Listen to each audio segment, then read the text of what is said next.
bringing our first guest, and I think it's pretty cool. And I've enjoyed the last 35 minutes talking to him. Is D.W. Bobst, TrendHR. Thanks for having me, Brian. How you doing? We're doing great. How Good. are you? We enjoy talking about this HR world. You know, I've never had an HR. I take that back. Yeah, take that back. Careful. Prior broadcasting career, I had a slip up on the air. It was actually a taped promo. They ran the busted promo, not the clean one. And so the busted one had some language in it. And it was your fault. And it was my fault. Yeah. I owned up to it. Okay. But that was inserted into my HR file.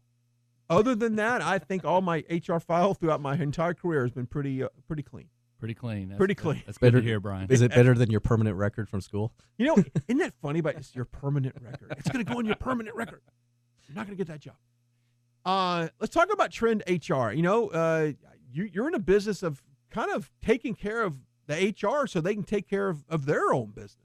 Exactly, Brian. Thanks for once again for having me on here. Where our number one deal is just to take off the parts that a company wouldn't want to do on their own. Our tagline is "Do what you do best, and let us handle the rest." And of course, North Texas, so much going on in terms of business. I mean, have you seen such a dramatic increase in sales and counts?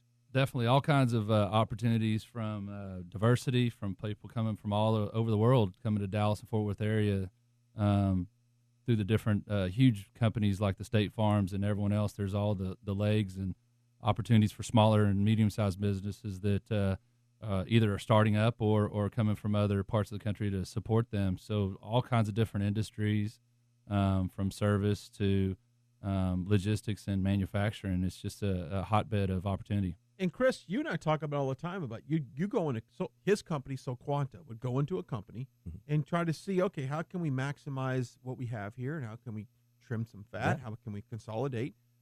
Is HR one of the areas? HR is huge because it's rude to say, but it's a dead weight per se. You're dealing with operational conforming to rules and regulations and all these things, and it's not being done effectively. So it's better to have something that's professionally done. Absolutely. Because they're more efficient at it. They can get it done right, and they're going to protect the employer because that's ultimately the goal, right? But then we've got cases where you probably are training up people that have come from other states where they've had different environments, and now they come to Texas, and you've got to kind of speed them up on how things are done here.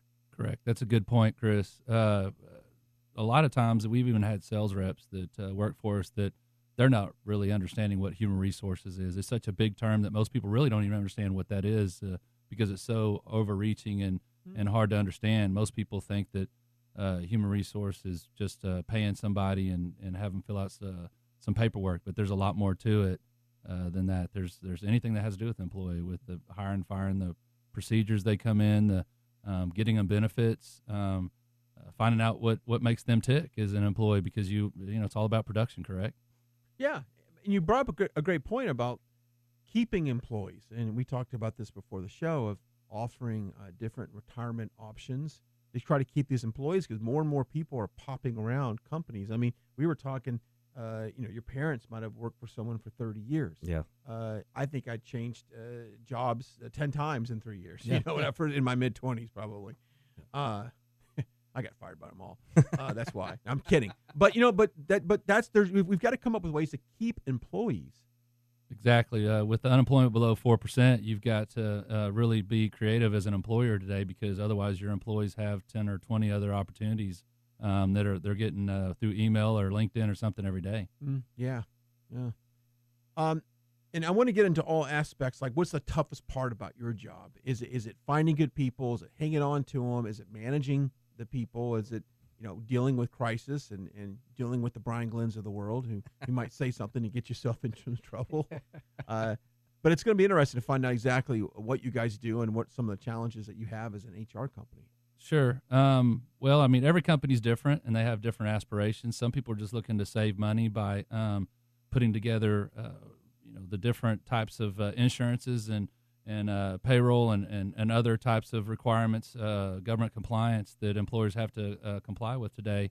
But, I like to look at it that a company such as mine, which is a professional employment organization, we're like Costco. You go to Costco, for the buying power, and you don't just get one water; you get a whole a whole case of water. And so professional employment organizations are allowed to, through the federal ID number, pull together large thousands and thousands amount of employees and thereby get buying power. So some companies use HR outsource companies like ours for the buying opportunity and saving money, and some look for ways where they're outsource. They're able to use a better software program, they can get a better human resource professional that has different types of experience across different spectrums of business that they may not have before. Yeah. So do you guys actually hire the people? I mean, do you bring the candidates to the employer and let them get the face-to-face interviews, and then you guys proceed there? I mean, or do you guys fully interview the candidates and then the employer just gets them?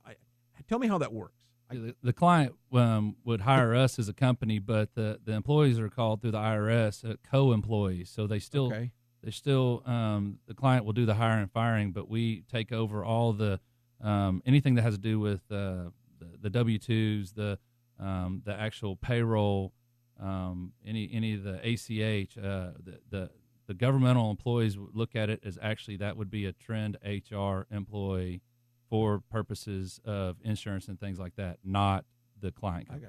I got you. The website is TrendHR.com, TrendHR.com. Let's take a break. We'll come back. We'll jump into even deeper about what you guys do and kind of talk about business today and what employers are looking for, maybe what industries are hot and which particular industries in this country that are hiring right now. Like you said, the unemployment rate's pretty low. There's jobs somewhere, though, right? 3:14 on this Wednesday. Keep it here. We'll be right back. All right, we're talking about HR issues, and we're talking about, pretty much how your company takes all of the headaches away from dealing with HR issues, and you do it all for them. Yes, definitely. We it's a lot of components you could look at, and you can look at one component at a time, or you can put 6 or 8 of different components together, and instead of having 8 or 10 different insurance agencies and payroll providers and human resource experts, and you can have one-stop shop. And so how do you get your clients? I mean, obviously you have earlier you said you have marketing people that go out and help pull it in, but what's one of the number one reasons why they come to you? What fire are you putting out for them? It used to be we had to really get out there and have people understand the professional employment organization model, but with NAPO and with honestly a lot of clients who have that kind of experience, we have people that come to us, especially through the internet today, through Google searches and other opportunities like that. We have a lot less having to go out there and beat the streets as we used to have to do in the past. Yeah. What kind of customers do you see that are that may, when you think about this type of scenario, what size of company may have an image, I'm not big enough, or maybe I'm too small, or what kind of profile are you seeing utilizing your type of solutions? Well, traditionally in the industry, 5 and 10 years ago, the average size company was about 25 what they call worksite employees. Mm-hmm. And in a company like ours, we'd take someone that had 7 to 10 employees because there's a basic setup involved, and there is a cost involved with trying to get the companies involved in the software and basic functions.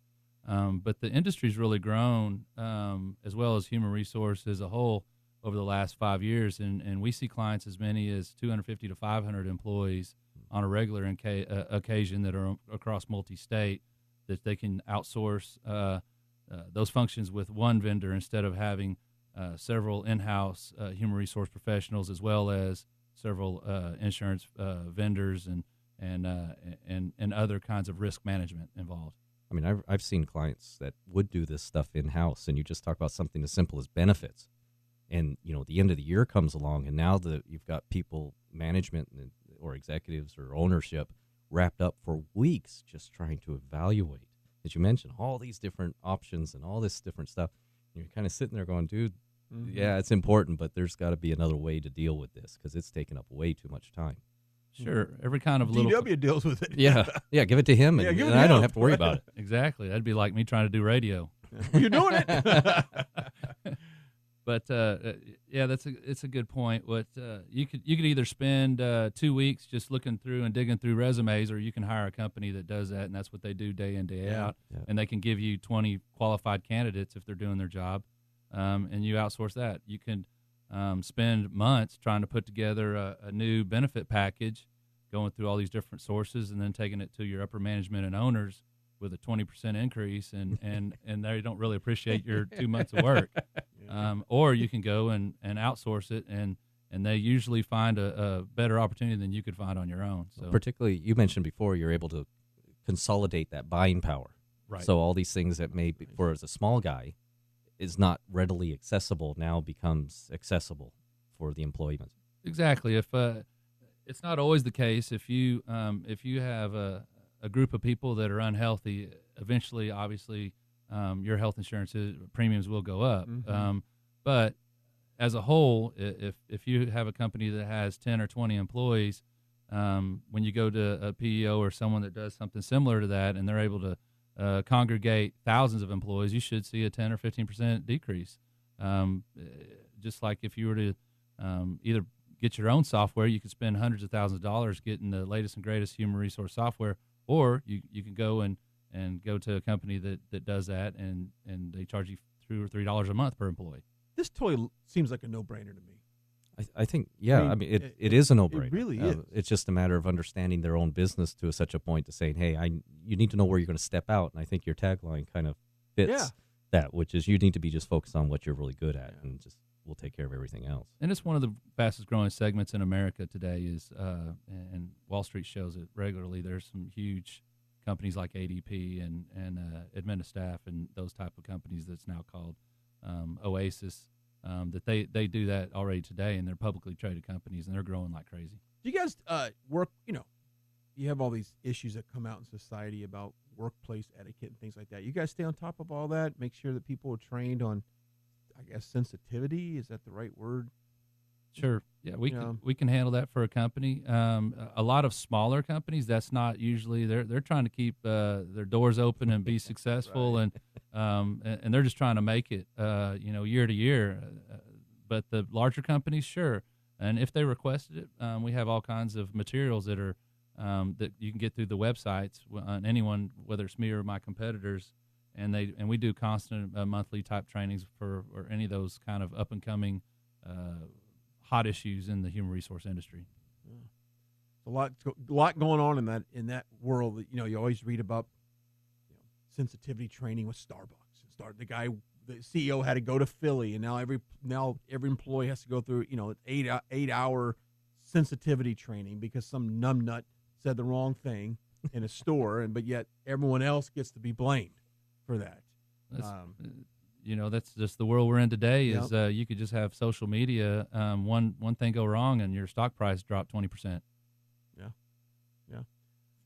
We're talking HR, the website, TrendHR.com, TrendHR.com. And you guys handle anywhere from, all around the country, right? Yes, we all the way from California to New York. We do restaurants, we do manufacturing companies, we do plumbing and electrical type companies, so anything across a broad spectrum. And you guys have a good knowledge of different states and different laws and regulations and things like that. We know our limits, and so we outsource illegal or any other type of requirements in a state that we don't have as much expertise in. Yeah. We were talking a little bit and thinking the break that California is much more tougher, I guess, to eliminate employee. I think if I take the spectrum, I take California on one extreme in support of employees and Texas on the other extreme for supporting employers. And that's kind of how my spectrum, then where you sit in relationship to that. Yeah, that's our experience as well. Yeah. Move to Texas. Yeah, that's apparently a lot of people. I think that's happening. It's happening. It's funny you say that because it's hard. We did a story not too long ago about getting a U-Haul. Yes. It's almost impossible to find a U-Haul in California. When we made that jump, it took us a lot of work to find because we've been here for 12 years, so we were in that before they got the wall up to keep us in California. And it was a real issue. And then if you knew how to swing it, we got sweetheart deals. I thought about creating a business or an app that would use college kids that have a little bit extra time to drive these trucks Uber for U-Haul. Uber, bring it, send her back Great to idea. California. And a kid might drive it for a couple $100. Get your truck, relocate it to California, where you can then, $1,400. I don't know. Yeah, we found if we had movers come in and move it, it was cheaper than renting a U-Haul. Yeah. That was great. We shipped everything, the car, Did everything. you? Everything. We just got on a plane and flew out here. Stopped at Disneyland. We had a great trip. Yeah, welcome to Texas. Yes, it was when a you great got a 35% pay raise from day Yes, one. Just moving that was here. one of the first things that I'm like, Yep. I'm getting a pay raise and I'm not having to do anything. Yep. Granted, when we got here in April, it was 100 degrees, and my wife was looking at me like, really? Yeah. You can't, what did you Yeah. just do? What did you get me into? Yeah. Now we're happy. Yeah. It's much warmer now than early in the season. I mean, I think Saturday, I don't have the forecast right in front of me, but all these 90s. festivals going on, mid-90s on Saturday. I don't remember Right. mid-90s yet, but, It is Texas. it is Texas. All right, we got to take it is time for us to take a break as well. We'll come back. We'll continue this conversation about HR. If you have a question, just message me on Facebook at Brian Glenn TV. I'll do my best to get it answered. You listen to 620 AM KEXB, your experts in business. All right, welcome back. Chris Dupree in the studio, DW. Bob. How much can we get that? Bob. What's the origin of that? It's German. It's German. With a Texan accent. With a Texan accent. That's awesome. That is awesome. TrendHR is his company, trendhr.com. HR file. You guys should keep the file on people. No, it's paperless. But Isn't that? Oh, it's paperless file. It's Facebook now. It's Facebook, yeah. Oh, that's great. Let me check your HR file. Well, let me ask you. Speaking of that was actually one of the things I want to ask you. Is like, do you guys look into people's social media before companies kind of bring somebody on? that would be a recommendation to Yeah. definitely look and see what their social I'll never get a aspect looks job like. if that's the case. Brian, you'd have a tough time Yeah. working with this. But it's true though. I mean, you want to see if this person what's their public perception, because perception is reality of how they display themselves Yeah. on social media. Really, You're amazed on how people let their guard down on social media and then try to lead a second life at work, and they usually don't combine very well. I've heard examples on the show where someone went for an interview and went back on social media and was talking about the person they interviewed with, like, "Hey guys, I just got back from this job interview, and this guy was such," and it was like, and then finally, then they had the nerve to call back and follow up on their second appointment, and they were like, "Yeah, well, we saw your post," and That's not your business, though. That's private. yeah. Well, there's probably some kind of legality on there. I don't know if you can how that works, but that is just another element in today's society as far as when it comes to checking people out. Social media. A lot of people think social media is as you said, private, but Glassdoor, and there's a lot of different websites where you think you're anonymous, but you're really not anonymous. People pretty much put two and two together. If someone gets on there and rails them whenever they leave, then you can pretty much figure out based on the content they put on there who it was. Yeah. Go ahead. You just say something. Yeah, no, I'll keep You it. gonna keep that I'll yourself? keep Okay. this one. Yes. I railed on a communications company yesterday. I literally I know had who no it is. service. Had no service, no data, no cell, no nothing. Like all day, it was crickets and tumbleweeds until about 6 o'clock, and then everything started coming in. And I had to go apologize to everybody that I wasn't responding to. I'd have to go back and say, "I'm so sorry," because people were getting mad, like, "I need an answer right now." So I took to social media, and I just tore into them. And matter of fact, I'd like to read you that tweet real quick. I'll leave the company's name out of it, and they responded, by the way. Oh, did they? They did, yeah. Very good. As I knew they probably would. I'd like to read it to you, but I can't even. Okay, there it's pulling up. I want to personally thank fill in the blank for absolutely having the worst coverage and service known to man. Perhaps these messages I'm trying to send will eventually get to the intended people before they die. Haven't been able to work all day. Fix it or I'm out. # yes, I'm pissed. And I did get a response to them, and they were, so sad. Let's look into it. And it's like it's consistently like that. That is the positive side of social media. So I think that customer service is dying a slow and It is. death. But social media is one way where you can get back and have the corporation actually look at you. So many times have you called an 800 number and they said for quality assurance, this conversation will be recorded? I tell them that I'm recording it too, so no Oh, problem. that's great. I should try that. But I'm thinking after having years of recorded conversations, our customer service still sucks. Like who's training anybody? We're recording it, but we're not doing anything with it. It's because they're texting at the same time. They probably are. They're in the middle of their My game. goodness.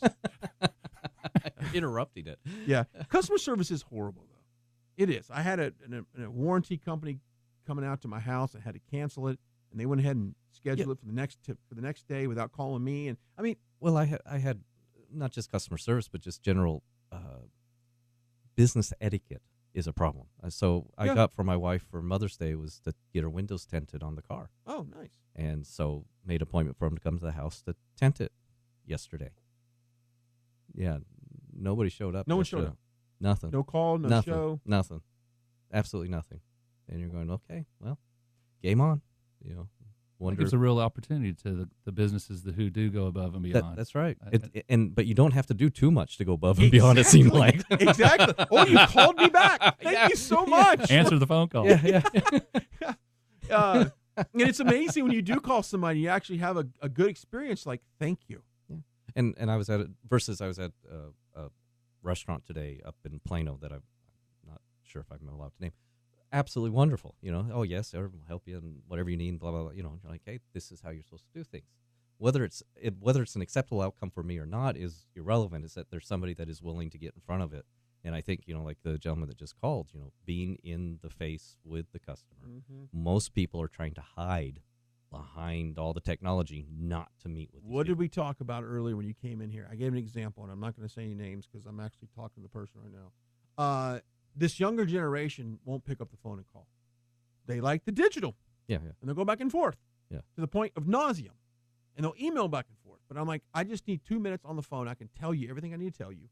And then you don't have to talk to me for 3 days. There she goes again. She just keeps blowing up the phone. But with that, I mean, it's amazing when you call an 800 number and someone actually picks up the phone. And gives you what you're looking for. The worst ones are the recorded. You can, IVRs. Oh, is that it? They're called interactive voice response. How many times have you lost your mind on those guys? I have fun playing with them because you never know where you're going to go. So kind of like hacking it. Okay. So you just start. Then I'm kind You of get twisted. Bob in accounting or something. Yeah, like that. you just start hitting extensions, and it's amazing what you get connected to. Because I've literally lost my peace with those guys, and I just scream. The ones that drive me nuts are where you're having to actually speak Well, rather than that's what I'm pressing. talking about, Those drive me nuts and I wonder if there's like a scale internally that measures how angry you're yelling. It's like say your number 2345 2648. No, and Yeah. so it has to get to a certain volume before it goes. Okay, now we'll let him through. He's serious. There's a studio audience. Look at the screen going, Chris Ducray, come on, one more bad number, and he's going to lose it. My bet's he's going to lose it on this one. Yeah. And then you go, and there he goes, pull him up. Do they understand Charlie Brown speak? I don't know. That'd be a great one. My wife has obviously has an accent being foreign national, Right. and So how's that work? sometimes better than mine. Oh, really? So particularly when we're using the phones and you're talking to Google and you're sitting there going, it doesn't understand me, but it understands you. Okay, we got it. TrendHR is a website, and hey, it's as simple as giving you guys a call. Exactly. Well, a good point is since we've been kind of dancing around it, when you do have a good employee, you need to keep them. And there's a lot of different ways you can keep them. But what studies show is it's not the salary. It's actually the benefits and the work environment they're in. So if you have a positive work environment, then definitely they'll stick around if they're part of a team. I agree. And some of that is a kind of a segue with your other speaker, Derek, is you could have long-term care as part of your benefits. You can there's no rhyme or reason or exact method of taking care of your employees. You need to do surveys and ways and find out what's their niche. Yeah, I agree. Because I've been at jobs that I didn't pay all that well, but I love the environment. I loved my boss. I loved what I did.